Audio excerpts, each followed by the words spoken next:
Buenos días, mi nombre es Génesis Mendoza y hoy día voy a dar una clase explicativa sobre las obligaciones del empleador y del trabajador.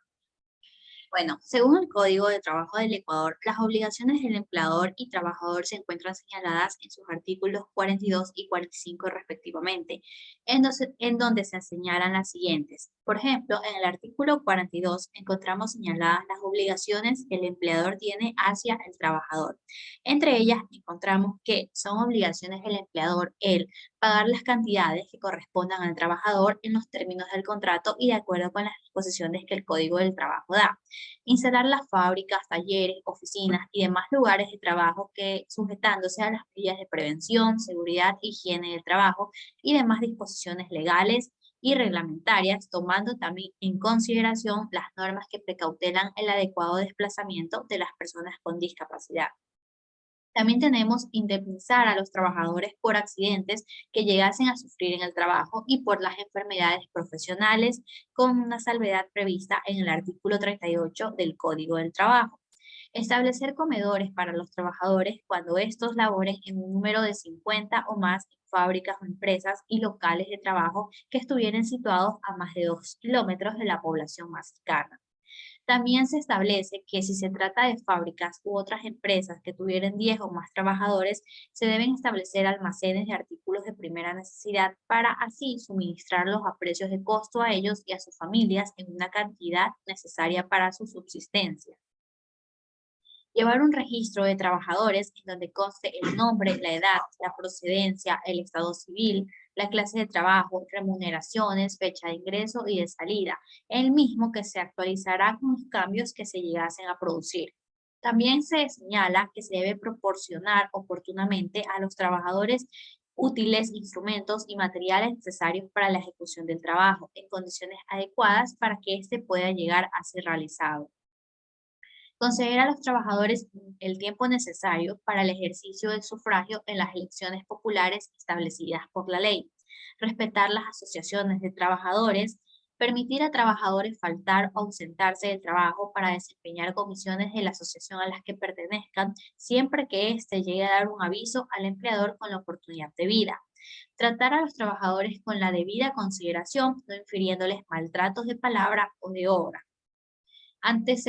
atender las reclamaciones de los trabajadores.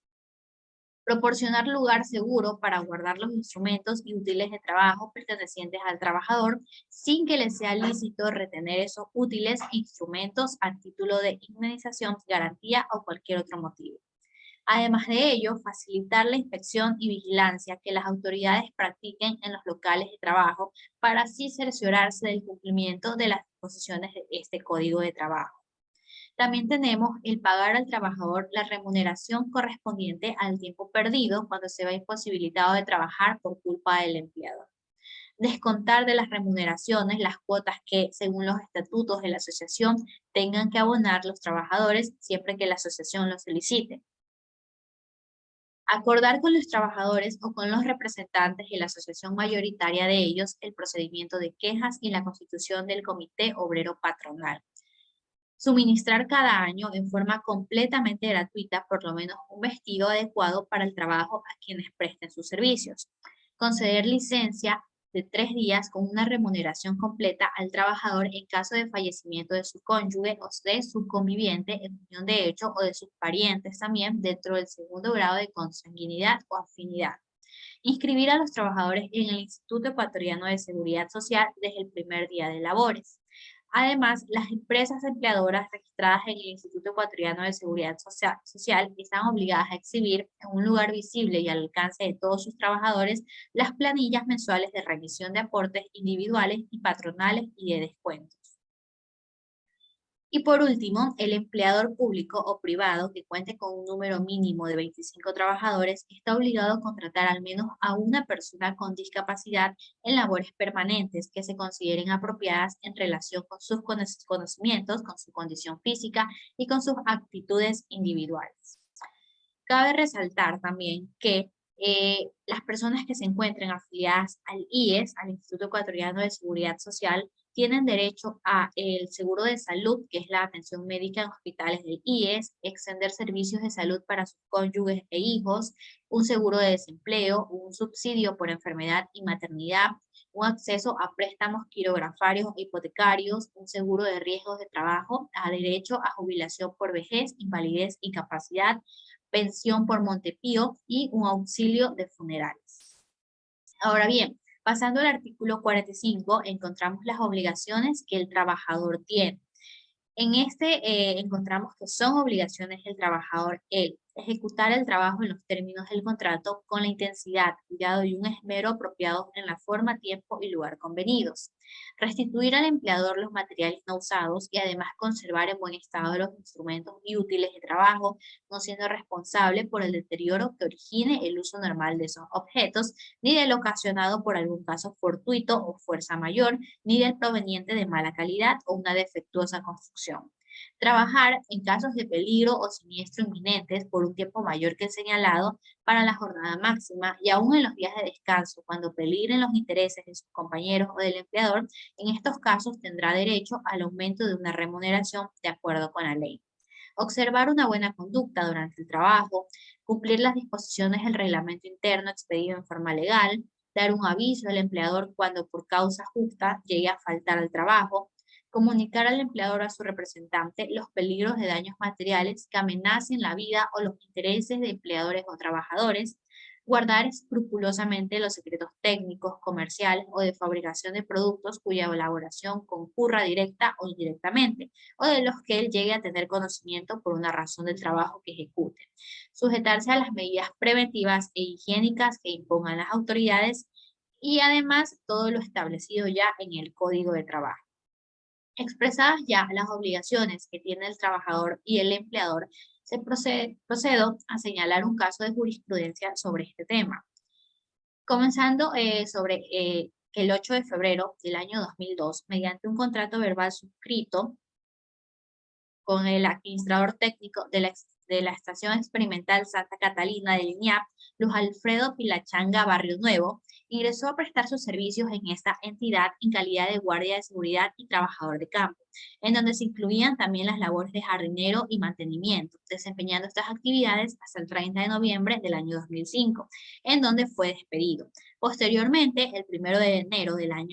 de junio del año 2006, vuelve a ser contratado por el mismo empleador y en la misma modalidad, en calidad de jardinero y personal de mantenimiento, cumpliendo con estas labores hasta el 9 de octubre del año 2007, ya que ese día a las 14 horas se cayó del techo después de haber subido hasta allí para poder reparar unas goteras. Por ello, fue atendido en el Hospital Enrique Garcés, ya que el empleador no lo afilió al IES. Con este antecedente, el trabajador realizó el trámite de accidente de trabajo ante el Ministerio de Trabajo y en resolución emitida por la Comisión Central Calificadora, se condenó al INIAP al pago de los derechos e indemnizaciones laborales correspondientes, siendo así que la Judicatura de primer nivel aceptó la demanda presentada por el trabajador y dispuso al empleador el pago de $9.840 por un concepto de indemnizaciones. Inconforme con ese pronunciamiento, el empleador llegó a presentar un recurso de apelación en donde la segunda sala de lo laboral, niñez y adolescencia de la Corte Provincial de Justicia de Pichincha aceptó el recurso propuesto y rechazó la demanda por falta de derecho del actor. En contra de esta decisión, la parte actora interpuso un recurso de casación y la Sala Especializada de lo Laboral de la Corte Nacional de Justicia aceptó el recurso, casó la sentencia del Tribunal ad quem y confirmó la resolución de primer nivel. Por ello, el empleador asumió el pago de la indemnización por accidentes de trabajo y ya que el trabajador no se encontraba afiliado al IES. Esto expresado en el artículo 38 del Código del Trabajo. Además, se confirmó el hecho de que el ser afiliado al IES es una obligación que el empleador tiene con el trabajador y en caso de no realizarla, se atiene a una sanción. Habiendo expresado ya lo anterior como una opinión personal, puedo asegurar que tanto las obligaciones que tiene el empleador como el trabajador deben de ser cumplidas al pie de la letra, para así poder evitar sanciones y además porque ellas dan a conocer derechos que tiene el trabajador y las obligaciones que también conlleva el trabajo que llegue a realizar de acuerdo con la ley. Y bien, esa fue una clase explicativa de lo que son las obligaciones del empleador y trabajador de acuerdo al Código de Trabajo del Ecuador.